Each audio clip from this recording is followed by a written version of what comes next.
Hi there, my name is Alex and I work at the Registry and Admissions Office at the British College of Osteopathic Medicine. I have with me one of our graduates who kindly agreed to share with all of you her journey to osteopathy and her experience. So I will introduce our select graduate and present a series of questions. Please state your name and tell us about your current job role. Sure. So my name is Annie Osborne. I am a registered osteopath working in the UK. I have my own clinic in Hatfield in Hertfordshire that I opened when I graduated, and I also work as an associate osteopath in a clinic in Hitchin, Hertfordshire called Woodside. Alongside this, as an osteopath, I also have some online ventures. So I have a small business called UMBT, working to support people's mental and physical well-being online, as well as setting up some platforms to help student osteopaths as well. Great. Could you tell us what your typical day at your job look like? Yeah, of course. So the best thing about being an osteopath is that you are most of the time self-employed, and what this means is that you have the flexibility to design the day that works for you. So for me, I'm quite an outdoorsy person. I like being out in the fresh air. I've got some dogs, and I'm very privileged to have a horse as well. That's been something I've done all of my life. So for me, a typical day would be getting up really early, normally about 5:30. I get up, I get outside, get fresh air, and I go to the stables to do the horses. I would then come home, get ready, get prepared and freshened up to start the day, and then go into clinic. As an osteopath, you are typically seeing lots of patients throughout the day, lots of different things in terms of helping them physically, so neck, back, knees, arms, shoulders, all sorts of things coming into clinic, and then you're helping those patients in their appointments. If you have a gap in the day, I might be then doing stuff on social media, maybe doing a blog post or replying to emails, but it's such a fantastic dynamic way of working, and I love the way that the days are planned out. What do you enjoy the most? So for me, the thing that I enjoy the most about being an osteopath is spending your days helping people and seeing their lives being changed. It is such a rewarding job being able to wake up and know that in that day you are going to impact somebody's life there and then, and you are contributing towards getting them healthier, happier and fitter.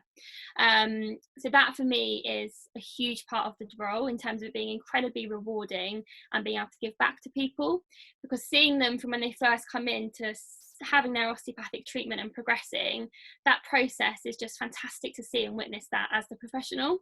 And also it's just having the flexibility, it's just being able to be essentially your own boss a lot of the time, having that as a real rewarding job and knowing that your life is essentially how you want it to be.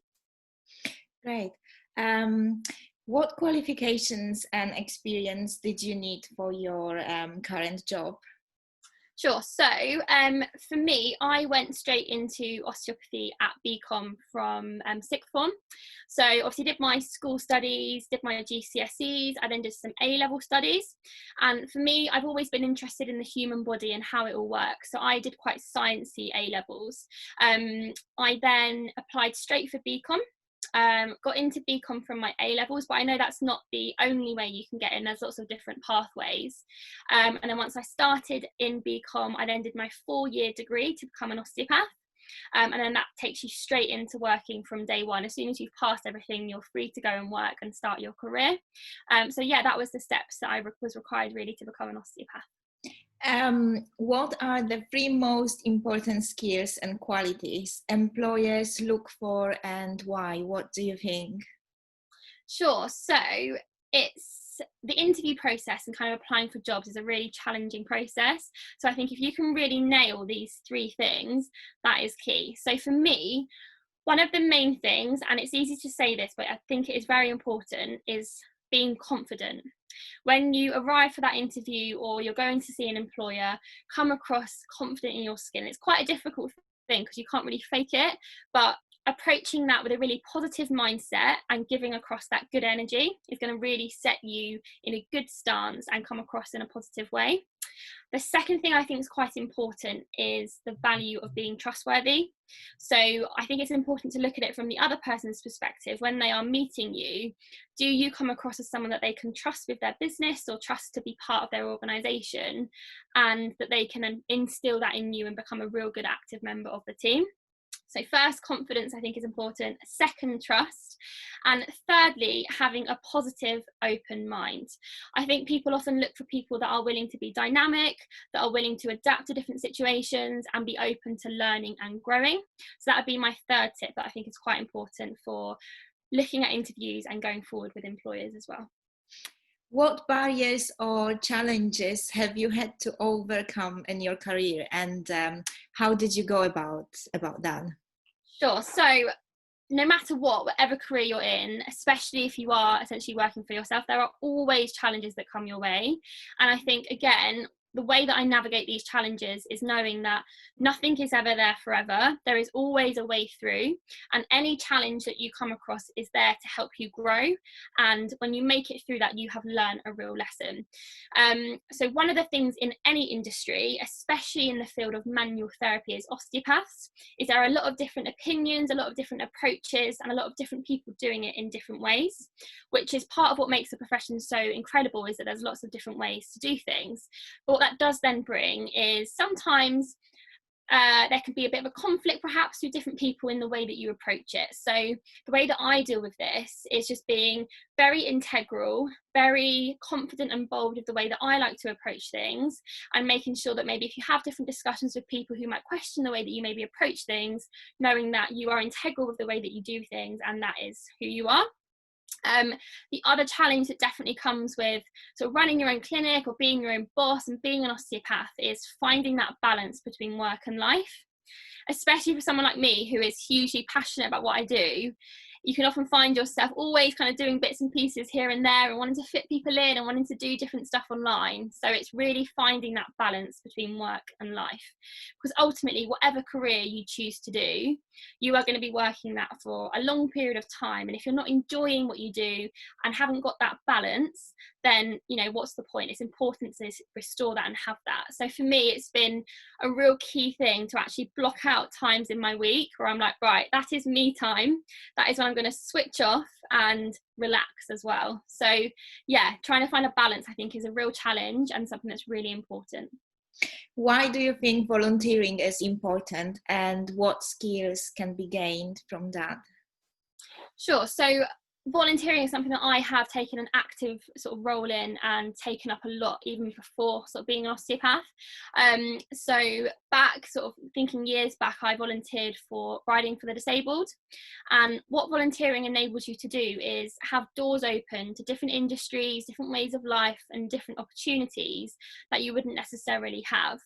Businesses are often always looking for people to volunteer, and what it does is it makes you step outside of your comfort zone, opens up doors and experiences that you may not have necessarily had, and it enables you to develop skills that you then need.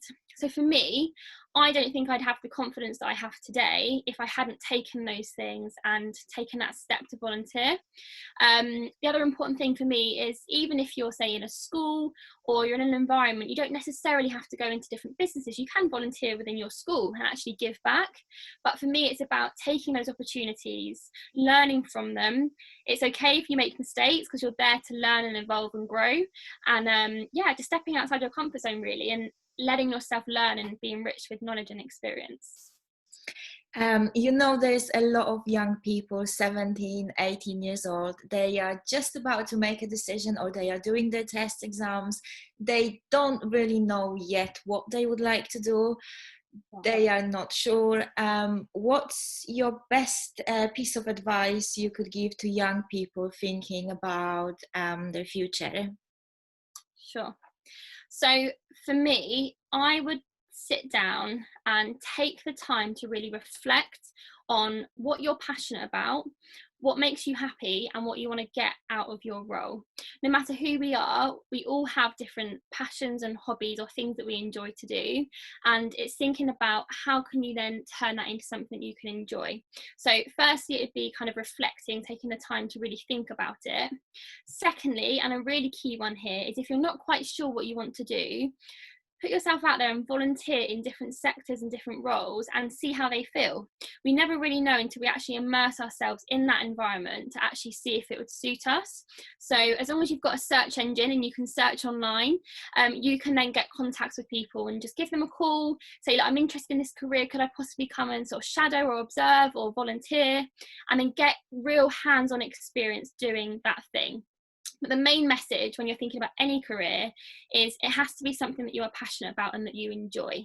Because if you are in that mindset, you never spend a day working because you love what you do. You don't wake up from the alarm and think, oh God, another day. You are passionate and excited to share your message, achieve what that role entails, and you will love what you do. So firstly, reflect, and secondly, put yourself out there outside your comfort zone and get involved in volunteering and speaking to people and getting a feel for what those jobs would be.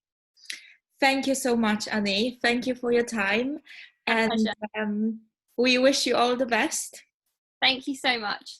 Bye. Bye.